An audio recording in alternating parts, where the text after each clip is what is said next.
covers college football for ESPN and host of Inside Access on the ACC Network. Andrea, good morning to you. Thank you for being with us. And I know you're a college football fan because I've followed your work for a long time. So just how excited are you that we're finally not just on the cusp of it, but we're here? Oh, it's so exciting. I was watching games last night and I turned to my daughter who's 17 and I'm like, it's the most wonderful time of the year. And she's like, oh, Mom, be quiet. But yes, I started singing that song because I was so excited, and I had the TV, I had the laptop, I had the phone, multiple screens going, getting back into the groove of trying to multitask and pay attention to like 6 different games at one time, retraining the brain on how to put your eyes here, now move them to the laptop, now move them to the iPad, now move them to the iPhone, and then not miss a play. You know, it's an art, I'm not going to lie. And it takes some practice to get back into it. So it's great to be back.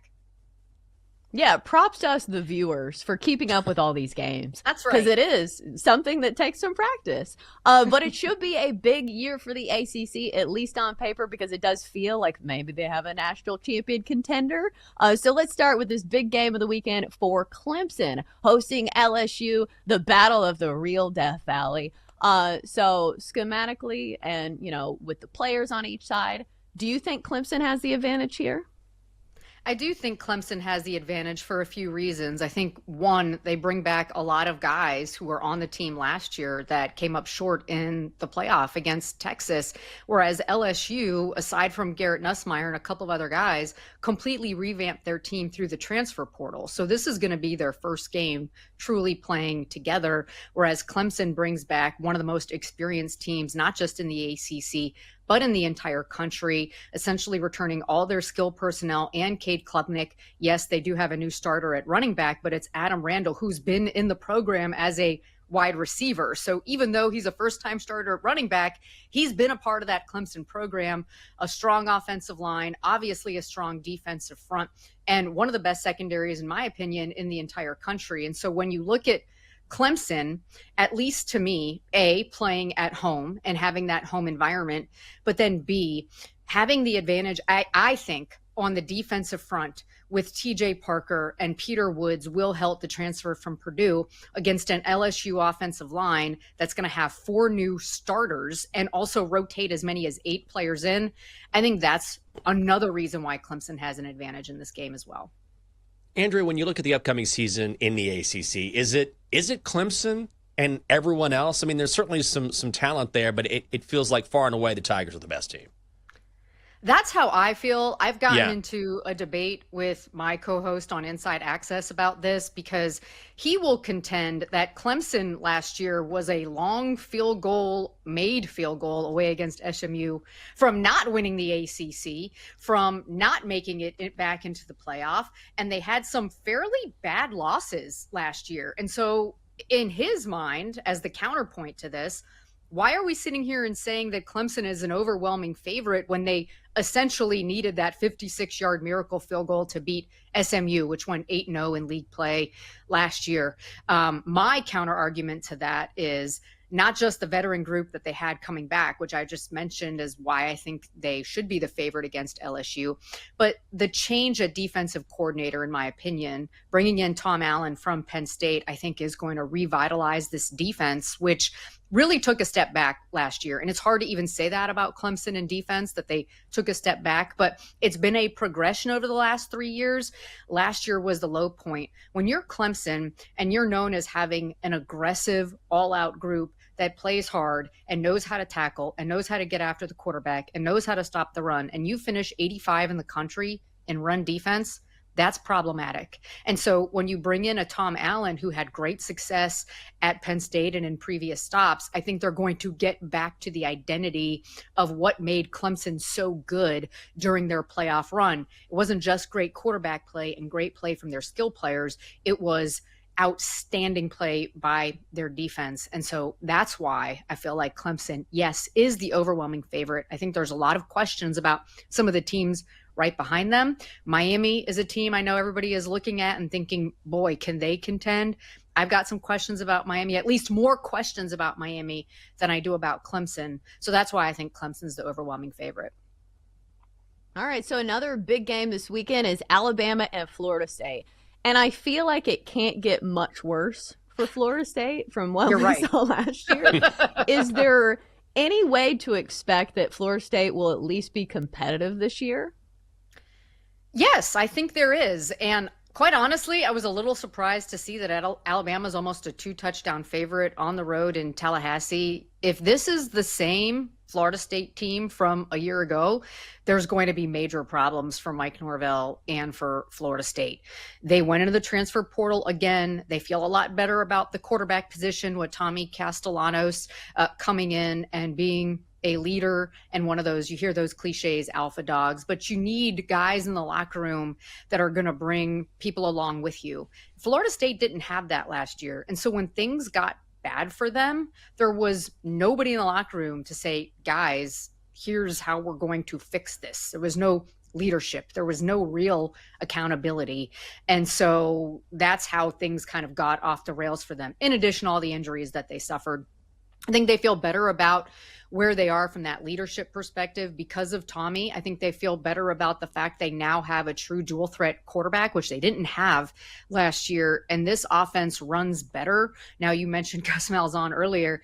With him as the offensive coordinator, having a quarterback who can run, that's when his offenses are at their best. And quite honestly, that's when Florida State was at their best with Mike Norvell and Jordan Travis. So I think that's going to be a huge advantage for them. I think they're going to be better up front on the offensive line with the additions that they made through the transfer portal. They feel good about their receivers, which quite honestly, that group has underachieved except for 2023 when they had Keon Coleman and Johnny Wilson in there. They've got to have some guys step up. Squirrel White is healthy. He's going to play in this game.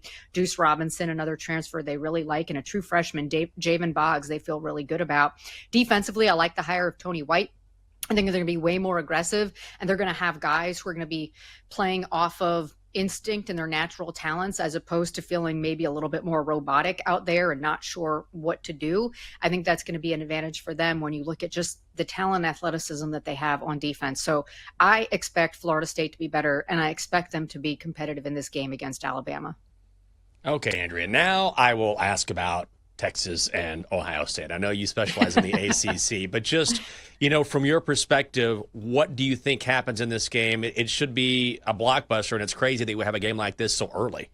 Yeah. It's great for college football, right? Mm-hmm. I mean, this is one we expect to see in the playoff. And so to get it in week one with Arch Manning, with the defending national champions, you can't really ask for more. And I can't wait to see what the ratings are going to be, quite honestly, for this game. For those two reasons, right? You've got two of the biggest brands, and then you add Arch Manning, and that's just like a recipe to have one of the most highly rated games ever in college football history, including the playoff, at least in my opinion. We'll see how that whole thing plays out. But, I just think it's fascinating because we've heard so much about Arch, and yes, we've seen him play in spot duty, but there have been a lot of people who are like, well, if this guy was the real deal, how come he was behind Quinn Ewers the last 2 years? We get to finally see what Arch Manning is all about, but going on the road and playing at Ohio State, that's not easy for anyone, let alone someone making a start in this type of environment in Arch Manning, no matter how much he's been prepared for this, no matter what the family lineage says. And if you're Ohio State, I mean, you're basically breaking in an entire new team and your own new starting quarterback as well. What do you look like as the defending national champions? A lot of question marks across the board in terms of what is this team going to look like? Last year, we kind of had an idea because basically everyone was coming back, right? It was Michigan 2.0 in terms of everyone, let's bring back the team so that we can make a run and win a championship. That's what Ohio State did. And so now that they're reloading, I wouldn't say rebuilding, but have a whole new group of guys. What is this going to look like right out of the gate? And so I just think so many of the matchups and so many of those storylines are fascinating. I can't wait to see how it all plays out. But quite honestly, I'm most interested to see, and I think I'm probably person number 5 million to this, how Arch Manning does and what he looks like, considering what we have heard about him over these last few years. Yeah, it'll be interesting to see if he can even live up to like a portion of the hype, just because the hype's just been out of control, right? All right, so since you're on the ACC Network, I have to ask, do you think 2 ACC teams make it to the college football playoff again? Yes, I'm going to say yes. I feel like Miami is probably too talented to not make it. They should have last year. I mean, they were a fourth quarter away from playing for an ACC title a year ago. That would be my second ACC team, but I think there's a few teams kind of bunched in there with them. Louisville, I think, has an opportunity, quite honestly, with Miller Moss now coming in there year 3 under Jeff Brom. I feel good about some of the players they brought in defensively through the transfer portal so that they're better there. And then SMU, what are they going to look like now after they've gone through an ACC season? People now have a full season of tape on Kevin Jennings. Are they going to be as good? And then Georgia Tech is another team. They're playing tonight against Colorado. I'm excited to see how they look, because when you talk about a veteran team coming back, that's what Georgia Tech has. And we have seen them pull these incredible upsets over the last couple of years, right? Whether they beat Miami or beat some other ranked teams, and then they have problems when they're favored and play teams they should beat. They have to win those games. And I like what Brent Key has assembled there in terms of the identity of what they're going to be. Going on the road and playing at Colorado, that's never an easy thing to do, particularly for a team here in the South that's not used to the altitude and doesn't have to ever play in the altitude. But that's another team I'm keeping my eye on, because I think they've got a good enough non-conference schedule and a conference schedule that sets up in a way where they could make some noise and potentially get into the playoff as well. You can see her covering college football on ESPN, also host of Inside Access on the ACC Network. It is Andrea Adelson. Andrea, it's great seeing you. I'm so glad you're as excited as we are, and fantastic stuff. Thank you so much. Yeah, let's go. Yeah. Let's go. Thanks, guys. Appreciate it. You bet. Thank you.